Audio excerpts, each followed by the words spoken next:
Subscribe now and press the bell icon. Never miss an update. तो अब हम 10वीं कक्षा के लेसन 3 की प्रश्नावली 3.6 के क्वेश्चन नंबर 2 का थर्ड सवाल करते हैं। तो तीसरे सवाल में इन्होंने मुझे दिया है कि रूही 300 किलोमीटर दूरी पर स्थित अपने घर जाने के लिए कुछ दूरी रेलगाड़ी द्वारा तथा कुछ दूरी बस द्वारा तय करती है। यदि वह 60 किलोमीटर रेलगाड़ी द्वारा तथा शेष बस द्वारा तय करती है तो उसे 4 घंटे लगते हैं, और यदि वह 100 किलोमीटर रेलगाड़ी में तथा शेष बस में यात्रा करे तो उसे 10 मिनट अधिक लगते हैं। तो 10 मिनट किसमें, जो 4 घंटे वो तय कर रही है उसमें 10 मिनट और ज़्यादा उसे लगते हैं।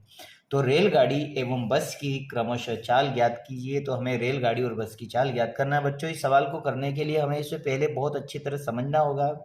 हमें यह जानना होगा कि रूही टोटल कितनी दूरी तय कर रही है, 300 किलोमीटर। तो मैं मान लेता हूं कि ये हमारे पास में यहाँ पर रूही है और उसका जो घर है, ये अपन मान ले कि ये इसका घर है और ये रूही है। और यहाँ से टोटल डिस्टेंस मेरा कितना है, 300 किलोमीटर का है। तो टोटल दूरी हो गई मेरे पास में 300 किलोमीटर। अब 300 किलोमीटर में बच्चों ये क्या बोल रहा है कि कुछ दूरी तो वो रेलगाड़ी द्वारा तय कर रही है और बाकी की कुछ दूरी काहे से कर रही है, वो बस के द्वारा। अब इसमें से भी वो 60 किलोमीटर किससे कर रही है, वो रेलगाड़ी से। तो हमें मालूम है कि 300 में से जो रेलगाड़ी है, रेलगाड़ी, तो रेलगाड़ी द्वारा वो कितनी दूरी तय कर रही है, 60 किलोमीटर। चलो, हमें ये समझ में आ गया। तो अब मुझे ये पता होना चाहिए कि 60 किलोमीटर अगर वो रेलगाड़ी से तय कर रही है तो वह बस से कितना तय कर रही है, क्योंकि वो बोल रहा है कि शेष बस से। तो हम 300 में से 60 को घटा देंगे तो बस द्वारा तय दूरी आ जाएगी। तो बस द्वारा कितनी करेगी वो, तो बस द्वारा तय करेगी वो 300 माइनस 60, अर्थात कितनी दूरी तय हो जाएगी हमारी, 240। तो 240 किलोमीटर वो बस से तय कर रही है दूरी और रेलगाड़ी से कर रही है 60 किलोमीटर। तो बच्चों, इससे हम इक्वेशन नंबर फर्स्ट और सेकंड बना लेंगे। तो यहां पर अपन मान लेते हैं कि माना कि रेलगाड़ी की चाल x किलोमीटर मान लेते हैं अपन। तो हमने मान लिया कि रेलगाड़ी की जो चाल है वो x किलोमीटर पर घंटे है। वहीं पर बस की चाल हम क्या मान लेते हैं, y किलोमीटर पर घंटे मान लेते हैं। जब रेलगाड़ी 60 किलोमीटर की दूरी तय करने में कितना समय लेगी, हम अभी क्या निकाल लेते हैं कि रेलगाड़ी 60 किलोमीटर की दूरी तय करने में कितना समय लेगी। तो अपन ये समय पहले निकाल लेते हैं।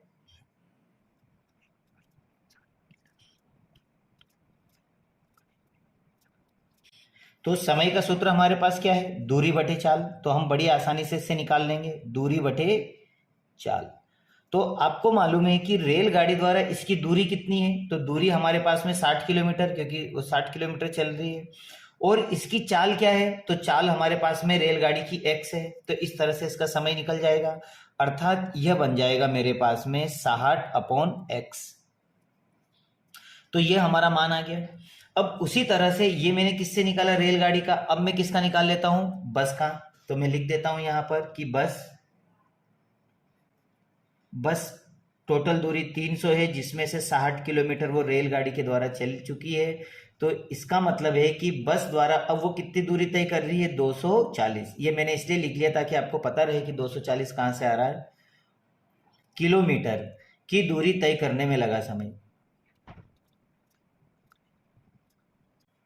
तो समय का सूत्र हमें मालूम है, समय का सूत्र होता है दूरी बटे चाल। अब बच्चों, आपको बहुत अच्छी तरह पता है कि इसकी दूरी कितनी होगी। जिस तरह से यहाँ 60 थे, यहाँ 240 होगी। बहुत ही इजी तरीके से सवाल करेंगे अपन ये। और चाल क्या है इसकी, y है। तो ये दोनों हो गई। अब रेलगाड़ी के द्वारा और बस के द्वारा जब ये टोटल दूरी तय करेगी तो ये कितना समय ले रही है, आप पढ़िए क्वेश्चन उसमें दिया है प्रश्नानुसार कि जब वो 60 किलोमीटर रेलगाड़ी के द्वारा तथा शेष बस के द्वारा तय करती है तो उसे कितना समय लगता है, 4 घंटे लगते हैं, टोटल 4 घंटे। तो अगर मैं इन दोनों को जोड़ देता हूं तो टोटल मेरे पास कितना आ जाएगा, 4 घंटे। तो प्रश्नानुसार हो जाएगा ये। तो प्रश्नानुसार हो गया मेरे पास बस द्वारा लगा समय हमारे पास हो गया 60/x प्लस उसी तरह से रेलगाड़ी द्वारा लगा हो जाएगा हमारे पास 240 अपॉन वाई, और टोटल समय कितना लग रहा है हमारे पास 4 घंटे। अब बच्चों इससे इक्वेशन नंबर फर्स्ट बना सकते हैं। तो यहां से मैं 60 को बाहर कर लेता हूं, तो ये 60 को मैं बाहर करूंगा तो मेरे पास क्या हो गया 1/x, प्लस यहां से मैं 240 को बाहर कर देता हूं तो मेरे पास आ जाएगा 1/y, और इक्वल में आ जाएगा 4। अभी इसको हम ऐसे ही छोड़ देते हैं, फिर बाद में हम इसका यूज करेंगे। अब फिर से हम पुनः प्रश्नानुसार पढ़ते हैं। पुनः तो पुनः प्रश्नानुसार बच्चों ये क्या कह रहा है, फिर से लाइन पढ़ो अगली। यदि वह 100 किलोमीटर, तो बच्चों अपन फिर से यहाँ ग्राफ बना लेते हैं अपना कि अब आपकी टोटल दूरी कितनी है। टोटल दूरी तो आपकी वही 300 किलोमीटर है।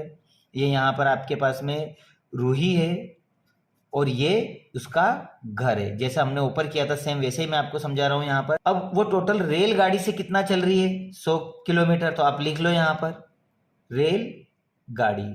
तो रेलगाड़ी से वो 100 किलोमीटर चल रही है, लेकिन टोटल दूरी हमारे पास में 300 किलोमीटर है, जिसमें से वो 100 किलोमीटर रेलगाड़ी से जा रही है।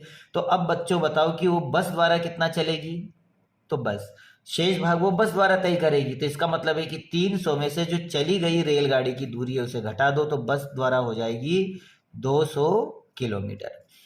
अब हमारे पास ये निकल गया। तो जिस तरह से हमने यहाँ पे किया था सेम वैसा ही अब हम यहाँ पर फिर से निकाल लेते हैं कि रेलगाड़ी द्वारा 100 किलोमीटर में तय दूरी, तय समय,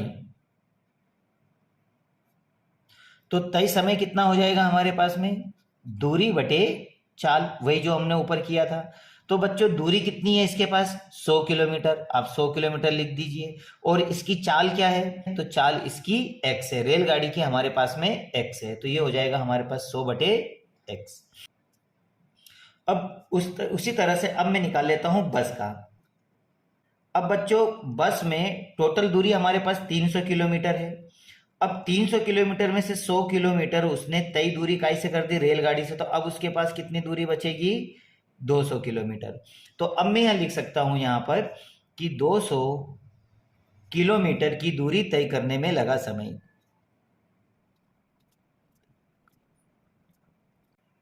तो कितना समय लगेगा बच्चों, इसके पास में टोटल दूरी कितनी है, तो वही सूत्र अगर हम लगाते हैं इसका तो वही आ जाएगा दूरी बटे चाल। तो दूरी कितनी है बच्चों इसके पास में, दूरी इसके पास 200 है और चाल इसकी क्या है y है। तो इस तरह से यही जो हमने पहले जो इक्वेशन बनी थी सेम ऐसी इक्वेशन बन जाएगी। अब बच्चों मैं इनको जब जोड़ूंगा इन दोनों को, तो जो पहले हमारा समय था 4 घंटे जो इसको लगे थे, तो 4 घंटे से भी इसमें कितना 10 मिनट ज्यादा लग रहा है। तो बच्चों ये मिनट में है, तो पहले आपको मिनट को कायम बदलना पड़ेगा। जैसे इन्होंने दिया है मेरे पास 10 मिनट, तो 10 मिनट को आपको घंटे में बदलना पड़ेगा। तो हमें मालूम है कि 1 घंटे में कितने मिनट होते हैं 60 मिनट। तो जब इस मिनट को आप घंटे में बदलोगे तो हमारे पास में क्या हो जाएगा, ये 10/60 घंटे। अब इन दोनों को काटो तो ये हो जाएगा 1/6।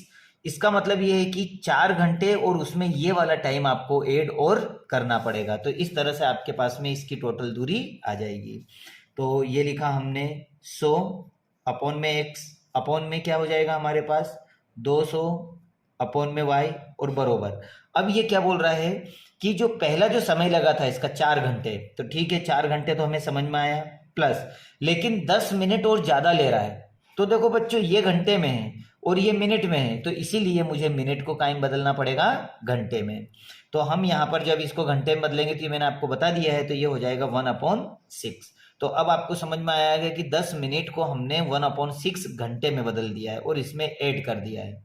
अब इसको सॉल्व कर लीजिए, तो ये हो जाएगा हमारे पास में 100x प्लस 200y बराबर, इसका एलसीएम क्या हो गया 6, क्रॉस मल्टीप्लाई होगा तो 6 चौक 24 प्लस 1। अब इसको जोड़ दीजिए और जोड़ने के बाद में ये 6 यहाँ भी मल्टीप्लाई कर लेगा, तो ये हो जाएगा 600 अपॉन में x प्लस इसका इधर करोगे 6 6 6 दूनी 1200 अपॉन में y बराबर 24 हो रहे कितने हो गए 25।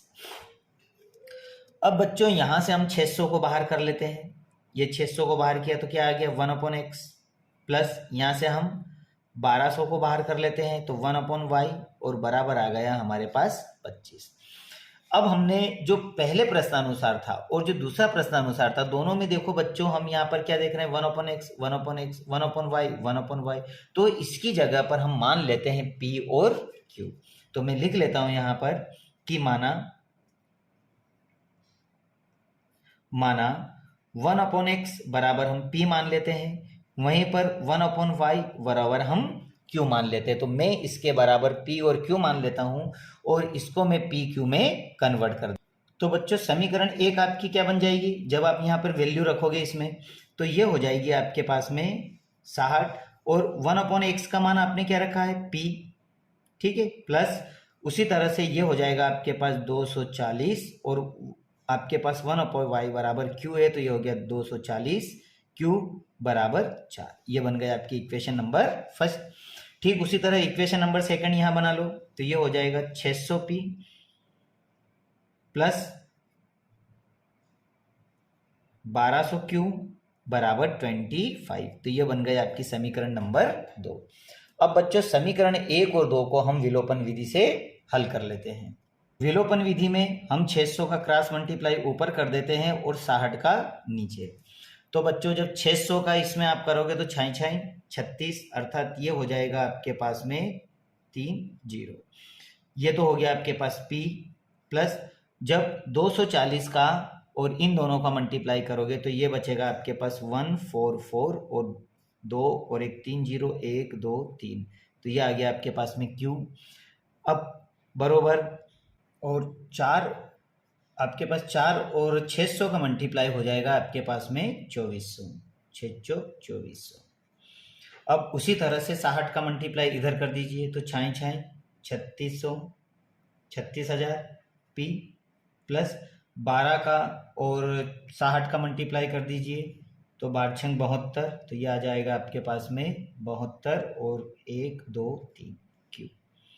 अब इक्वल में 60 का और 25 का मल्टीप्लाई कर दीजिए, तो 60 और 25 का मल्टीप्लाई होगा आपका 15।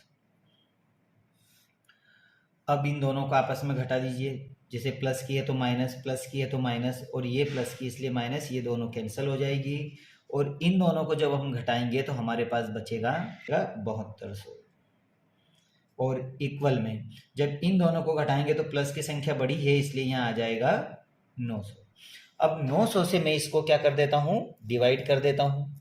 जब मैं 900 से जब इसको मैं डिवाइड करूंगा तो मेरे पास में मान आएगा, q का मान आ जाएगा, तो q बराबर आ जाएगा मेरे पास में 900 अपॉन में जब मैं डिवाइड करूंगा तो ये लिखा मैंने 72। देखो 1 2 तो 2 0 तो यहाँ कट गए, 9 से इसे काट दिए, 9 कम 9 और 9 ठीक 72 अर्थात 80। तो q का मान आ गया 1/80। तो यह हमारा फर्स्ट मान आया। अब मैं q का मान रख देता हूं समीकरण 1 में। q का मान समीकरण 1 में रखने पर, तो इक्वेशन नंबर फर्स्ट क्या है आपके पास, 60p प्लस 240q बराबर 4। अब जहां भी q आया वहां मुझे 1/80 लिखना है, तो 60p प्लस 24 मल्टीप्लाई 1/80 बराबर 4। ये 240 है यहाँ पर, सॉरी, तो 0 से 0 कटेगा और 8 से जब इससे काटेंगे तो हमारे पास हो जाएगा। तो ये हो गया 60p, उसके बाद में आएगा हमारे पास प्लस, शेष क्या बच गया हमारे पास 3 इक्वल 4, इसका पक्षांतरण कर दीजिए, तो 60p बराबर हो गया 4 - 3, दोनों घटा दीजिए, तो p बराबर 1/60। तो इस तरह से मैंने p और q दोनों के ही मान निकाल लिए। लेकिन बच्चों ये हमारा आंसर अभी नहीं आया है। अब मुझे इसे x और y में कन्वर्ट करना है, तो x y में कन्वर्ट करने के लिए अब मैं इनके मान कहाँ रखूंगा, जो मैंने चीज मानी थी। तो जो मैंने माना था उसके अंदर मैं मान रख देता हूं, अर्थात यहाँ पे रख देता हूं। तो मैं लिख लेता हूं यहाँ पर कि मैंने माना था। आपने क्या माना था कि 1/x बराबर p होगा और 1/y बराबर q होगा। तो इस तरह से 1/x बराबर p का मान क्या है हमारे पास 1/60, तो x का मान क्या आ जाएगा 60। उसी तरह से 1/y बराबर q का मान आपने क्या निकाला 1/80, तो y का मान कितना आ गया 80। तो अब आपको पता है, आप बड़ी आसानी से अब आंसर लिख सकते हो कि रेलगाड़ी की चाल हमारे पास में 60 किलोमीटर पर घंटे है और बस की चाल हमारे पास में 80 किलोमीटर पर घंटे है। तो आप लिख लीजिए।